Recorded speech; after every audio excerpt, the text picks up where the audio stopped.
Muito boa noite a todos. Eu queria começar por realçar o resultado francamente positivo que o PSD alcançou nos Açores e o resultado muitíssimo abaixo daquilo que eram as expectativas do PS para estas eleições. O PS perdeu a maioria absoluta, perdeu 7,5% dos votos, perdeu 5 deputados regionais, enquanto que o PSD subiu 3% dos votos, subiu 2 deputados regionais e firmou-se ainda mais como a força política alternativa na região autónoma dos Açores. Queria sublinhar aqui as condições muito difíceis em que as eleições foram disputadas. O candidato do PSD a presidente do Governo Regional, Dr. José Manuel Bolieiro, foi eleito líder regional apenas em dezembro, só há 10 meses, teve muito pouco tempo para se afirmar, apesar de ser um político conhecido na região autónoma. Muita dificuldade em fazer campanha eleitoral por força da pandemia, o que privilegia sempre quem está no poder, contra métodos que eu próprio tive oportunidade de verificar nos Açores por diversas vezes, inclusive agora na campanha eleitoral, métodos que o PS usa, em que tira partido do poder público que exerce nos Açores e ameaça, inclusive, e amedronta as pessoas. Toda a gente se queixa disso, penso que todos os demais partidos que não o PS dirão isso, e portanto isto também, nem sei que o voto é secreto, mas isto torna as coisas mais difíceis na região autónoma dos Açores. E depois o PS, notando-se já um certo desespero de causa, a 2 dias das eleições, ainda fez publicar uma notícia procurando difamar o Dr. José Manuel Bolieiro, que eu daqui saúdo, dou os parabéns pelo excelente resultado que conseguiu, dadas as circunstâncias em que disputou estas eleições. Há um notório desgaste do Governo Regional, tal como aqui no continente há um notório desgaste do Governo Nacional, mas mesmo assim o resultado é francamente positivo. E agora estou à vossa disposição. Esta acaba por ser a meia vitória que falou durante a campanha, ou acaba por ser, segundo as suas palavras, uma vitória completa do PSD, ou de alguma forma, no meio disto tudo, pode eventualmente saber a pouco aos sociais-democratas? Não sabe a pouco de forma nenhuma, porque as condições, como eu estou a dizer, em que as eleições foram disputadas, o mais normal, e era o que eu ouvia lá, era que o PS conseguisse ganhar com maioria absoluta. O PS está muito longe da maioria absoluta, perdeu muito. Aliás, a esquerda, o PS com a esquerda junta, não consegue sequer maioria absoluta. Não consegue sozinho, nem consegue o Bloco de Esquerda e o Partido Comunista. Pura e simplesmente não conseguem. Portanto, é efetivamente uma quebra muito grande. Obviamente que, em termos matemáticos, aritméticos, não é uma derrota, porque o PS fica em primeiro e nós ficamos em segundo. Agora, olhando às circunstâncias, efetivamente, o PSD tem aqui uma subida notável. E para isto concorre aquilo que é o perfil, em minha opinião, do nosso candidato a presidente do Governo Regional, anterior presidente da Câmara Municipal de Ponta Delgada, que é uma pessoa equilibrada, é uma pessoa culta, é uma pessoa muito moderada, que não faz a política do bota abaixo e assim consegue naturalmente, como se vê, conquistar a confiança do eleitorado açoriano. Em muito pouco tempo, em 10 meses. Sim.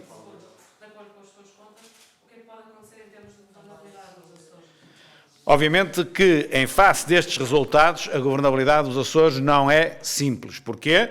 Porque, como digo, a esquerda não consegue maioria, portanto, o PS, o Bloco de Esquerda e o PCP não conseguem. Se somar ao PS, Bloco de Esquerda, e agora tira o PCP, que esse nem deputados elegeu, se somar o PAN, também não consegue. A direita toda, efetivamente, consegue, mas a direita toda é muito fracionada, tem muitos partidos e, portanto, também não será fácil. É algo que agora a Comissão Política Regional dos Açores há de equacionar e há de ver o que fazer, seja a Comissão Política Regional dos Açores do PSD e a do PS também, mas agora teremos de aguardar o desenvolvimento dos equilíbrios parlamentares. A eventual Nós, tradicionalmente, como sabem, e não somos só nós, não é só o PSD, todos os partidos, relativamente às autonomias, dão uma completa, é tradicional, uma completa autonomia e poder de decisão aos partidos regionais.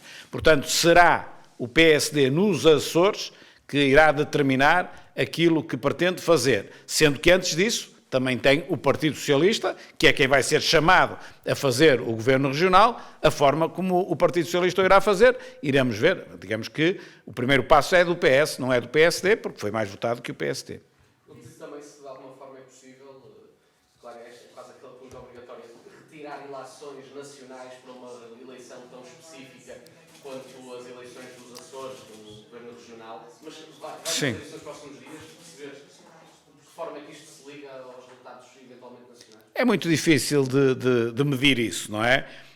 Agora, a realidade açoriana e a realidade madeirense são muito fortes e razoavelmente desligadas do todo nacional. No entanto, é um país só e, portanto, é notório que nas autárquicas acontece o mesmo, vota-se nas pessoas, vota-se nos candidatos a Presidente de Câmara e a vereadores, mas não deixa de haver sempre alguma influência de um desgaste do Governo Nacional ou de alguma pujança adicional que esse mesmo Governo tenha na altura em que essas eleições acontecem. Aqui nos Açores é muito difícil medir o que é que o desgaste do Governo Central em Lisboa provocou de vantagem ao PSD, se é que provocou alguma. É muito difícil de medir. Penso que, aliás, nem cientificamente isso seria possível medir com exatidão. Sabemos é uma coisa, quando os governos estão desgastados, isso beneficia quem está na oposição em eleições locais. Estas não são locais, são regionais, enfim, é muito difícil alguém conseguir responder isso com exatidão. São também as primeiras eleições pós-pandemia, não sei se ainda aqui ao longe foi acompanhando a situação, porque colocava-se não só o desafio sanitário, também o de perceber se as pessoas se sentiam à vontade para ir votar neste contexto. O que é que os números da abstenção dizem e que feedback é que... Sim, os números da abstenção são elevados, mas ainda assim recuperou um bocado, cerca de 5%, daquilo que foi em 2016 sem pandemia. Portanto, se ela tinha sido 59,16%, mais 59% em 2016 sem pandemia, se agora consegue melhorar cerca de 5%, bom não é, mas a evolução é positiva. Acho que aí devemos, enfim, reconhecer que o povo açoriano esteve francamente melhor em 2020 do que aquilo que tinha estado em 2016, onde a abstenção foi maior, muito grande e sem pandemia. Portanto, desse ponto de vista, e reparem, e aqui com uma fraca campanha eleitoral, eu próprio estive lá, poucas pessoas na rua, as pessoas não andam na rua, não era possível fazer campanha como se faz normalmente, com máscara, pronto, mesmo assim as pessoas foram votar, e o que, enfim, é positivo, desse ponto de vista, melhorou. Já falou da questão da autonomia do PSD Açores, mas pergunto-lhe se, como líder do PSD, terá sempre uma palavra a dizer, se tiver que falar com o líder regional, qual é a sua ideia sobre esta questão da ligação à direita, concretamente sobre se o PSD, por exemplo, contaria com o Chega, com dois deputados do Chega. Repito, eu não me quero intrometer naquilo que é uma decisão que cabe à Comissão Política e Regional dos Açores. E sabem que isto é sempre melindroso. As autonomias são sempre muito ciosas da sua autonomia. No entanto, é óbvio que, não como líder do PSD, mas quase que analisando os resultados, não é fácil conseguir juntar os partidos todos à direita, porque ainda por cima são muitos, não é fácil. Mas... não sei, eu não quero, tenho a minha ideia, digamos assim, sobre aquilo que eventualmente irá acontecer, mas não queria dizê-lo, porque... Podia haver essa abertura de diálogo também com o partido, com o Chega? Isso, a pergunta é para o Presidente da Comissão Política Regional, e eu, se estivesse no lugar dele também, aguardava a reunião da Comissão Política Regional toda. Da minha parte, olhando para o fracionamento, é verdade que a direita tem mais do que a esquerda, mas...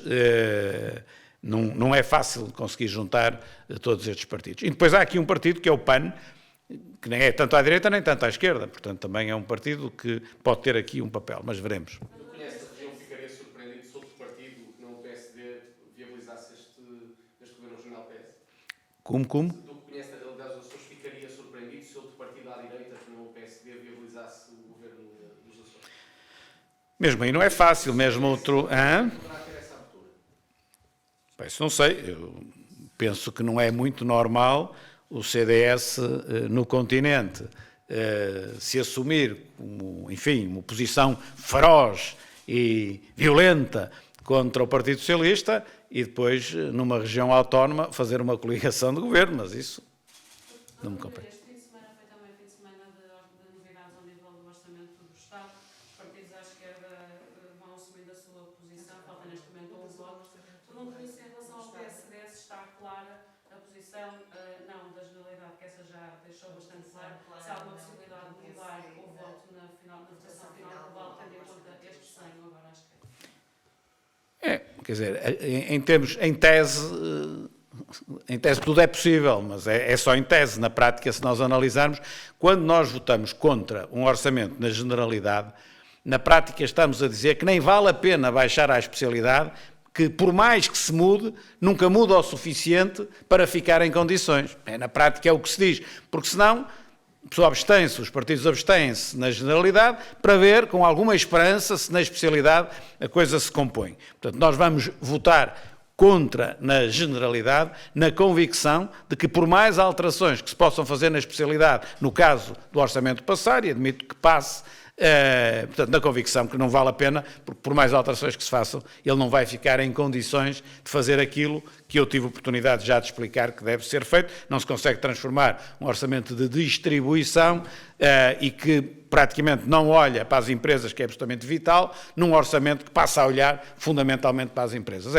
Não acredito que isso possa acontecer. Aproveitamos também para esclarecer algumas notícias da imprensa deste fim de semana que davam conta que se eventualmente António Costa fizesse um pedido de desculpa ao PSD, o PSD poderia mudar esta votação final. Eu já tive oportunidade enfim, de esclarecer esse aspecto através das redes sociais e depois, formalmente, o PSD fazer um esclarecimento, um comentário público, para que isso fique claro.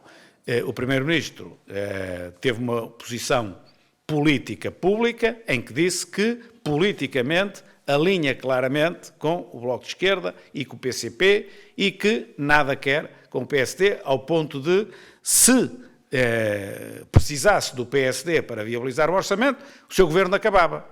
Portanto, isto é uma posição política e, portanto, ele tem a legitimidade de tomar posições políticas e não tem que pedir desculpa pelas posições políticas que toma, não é? Como é evidente. Já esclareci, não há eventualmente pedido nenhum, já expliquei isso e não vou dizer isso mais vezes. Está escrito, aliás, está em português corrente. Muito obrigado.